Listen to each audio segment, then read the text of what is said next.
In the vibrant village of Umuim there lived a beautiful young lady named Ginika, who owned a bread shop in the center of the village.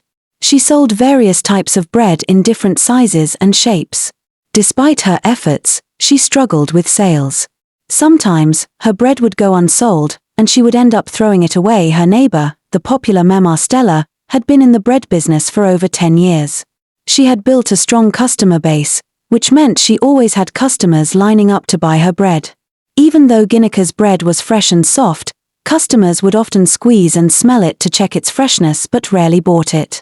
Even when they did, they wouldn't return. This situation made Ginika very worried as she watched Mama Stella's shop always full of customers. Feeling frustrated, Ginika tried various ways to attract customers. She even added soft drinks to her shop, hoping it would bring in more buyers. But no one came. Desperate, Ginika ended up drinking the soft drinks herself, which made her so sick that she nearly ended up in the hospital one day. Unable to bear it, Ginika grew envious and jealous. She talked to some of her neighbors in different businesses. They advised her to be patient since her shop was still new and it would take time to grow. Ginika didn't listen. She thought to herself, "They are telling me to relax because they are all making sales like Mama Stella. Unlike me, who sells barely anything and keeps losing money. They don't want me to succeed." Ginika grew restless and considered switching to another business. Instead of trying to improve her current business, she became tired and frustrated. Her mother kept encouraging her, saying, "Rome wasn't built in a day.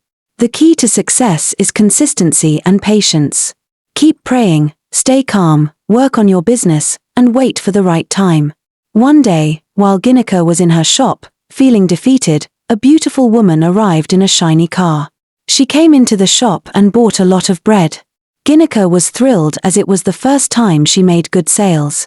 She danced around her shop, hoping Mama Stella would see her success. The beautiful woman kept coming back, buying large amounts of bread each time. This made Ginika feel better and less worried. However, one day, after buying bread, the woman handed Ginika a letter and left. That was the last time Ginika saw her. With the woman no longer buying bread, Ginika's sales dropped again. Heartbroken and tired, Ginika considered closing her shop. Her jealousy grew when she received an invitation from Mama Stella to celebrate her new house. When Ginika attended the celebration, she was shocked by the beautiful house Mama Stella had built. The grand house and the happy crowd made Ginika feel even more envious and frustrated. Determined to outdo Mama Stella, Ginika decided to take drastic action. Ginika left Madame Stella's party that night filled with jealousy and envy. She couldn't sleep, her mind racing with thoughts of how Madame Stella's business thrived while hers struggled. Determined to find a way to succeed, Ginika remembered the letter given to her by the mysterious woman who had been buying large quantities of bread from her. She quickly searched her bag and found the letter. When she opened it, her hands trembled as she read the words, "Your success lies with the greater lumber serpent. Follow the directions, and all you desire will be yours." Though fear gripped her, Ginika's desperation to succeed pushed her forward. The next day at her shop, things went from bad to worse. She didn't sell a single loaf of bread. Frustrated, she kicked her shop door shut and rushed home. Ignoring her mother's questions, she hurriedly changed clothes, grabbed the letter, and left the house, lying to her mother that she was visiting a sick friend. Ginika walked for hours along a deserted path, guided by the directions in the letter. Exhausted and ready to turn back, she remembered the sight of customers flocking to Madame Stella's shop, and that thought kept her going. Finally, she reached a small house marked a lumber serpent. Curiosity and fear battled within her as she entered the house. To her shock, the beautiful woman who had given her the letter sat on a grand throne, surrounded by other women with snakes draped around their bodies. Before Ginika could react, the door slammed shut. "Welcome, Ginika," the woman said with a chilling smile. "I've been expecting you." Ginika's heart pounded as the woman continued, "What is it that you want, child? Speak your desires." Trembling, Ginika replied, "I want money, a beautiful house, and customers who come from far and wide, just like Madame Stella." The woman laughed coldly. "Your wishes will be granted. But remember, nothing comes without a price. The greater lumber serpent has a need to spend a night with you." Ginika's eyes widened in horror. "A serpent? You want me to sleep with a serpent?" There's no turning back now, the woman said. You came here because you wanted everything, and now you shall have it. But first, you must fulfill the serpent's desire. Without warning, Ginika was led into a small, dark room where the greater lumber serpent awaited. She tried to resist, but with its supernatural power, the serpent had its way with her. The next morning, Ginika woke up in her bed, confused and trying to remember what had happened.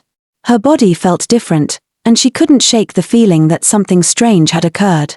Her mother had already left the house earlier to report her missing to the king, worried about where she had gone. After several days of resting and trying to piece together what she had been through, Ginika finally decided to return to her shop. Ginika woke up early one morning, feeling excited to go to her shop.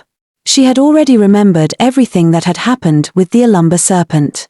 She felt scared and ashamed but decided to push those feelings away.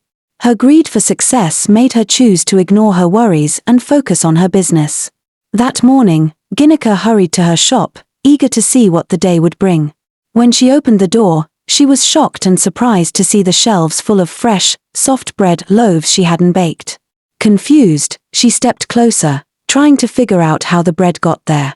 She knew she didn't make it, but there it was, neatly arranged in her shop. Before she could think too much about it, a crowd of people gathered outside her shop, eager to buy the bread. Ginika quickly opened the shop and started selling. Her customers were so excited that some pushed and argued to get the bread before it sold out. Ginika, though puzzled, assured everyone with a smile that they would get their share. Her friendly attitude and the smell of the bread kept them coming. Soon, all the bread was sold out. Her neighbors, especially Madame Stella, were amazed. Madame Stella had always been the top bread seller, but now no one wanted her bread. Ginika went home early, happy about the day's success. Her mother was surprised. Ginika, you're home early. Did something happen? Her mother asked. I sold all the bread, Mama. Every loaf. Ginika said with a smile. Her mother was amazed. All the bread? How did you do that? Ginika didn't know how to explain the bread that appeared in her shop, so she said, It's God's blessing, Mama. That night, the strange dreams returned. The snake appeared in her sleep again, whispering, Your wealth is growing, Ginika. But remember, everything has a price. The next day, Ginika's shop was full of customers again. People from all over the village came, eager to buy her bread. It was so soft and delicious that no other bread could compare. But after eating the bread, some people complained about stomach pain. They thought it was a small problem at first, but the pain didn't go away. Even though people were getting stomach aches from Ginika's bread, they kept buying it. The bread tasted too good to stop, and no one thought Ginika was the cause. They kept coming back, despite the pain. Madame Stella's shop, on the other hand, became empty. No one wanted her bread anymore, and after a while, she packed up her stall and left the market. Ginika felt a bit satisfied seeing Madame Stella go, knowing she was now the most successful seller in the village. With the money she was making, Ginika built a beautiful house for her and her mother. But her mother grew worried about Ginika's sudden wealth. Ginika, how are you making so much money so quickly? She asked. Where is all this success coming from? It's hard work, Mama, Ginika would say, even though she knew something wasn't right. Then one morning, Ginika noticed her belly was swollen.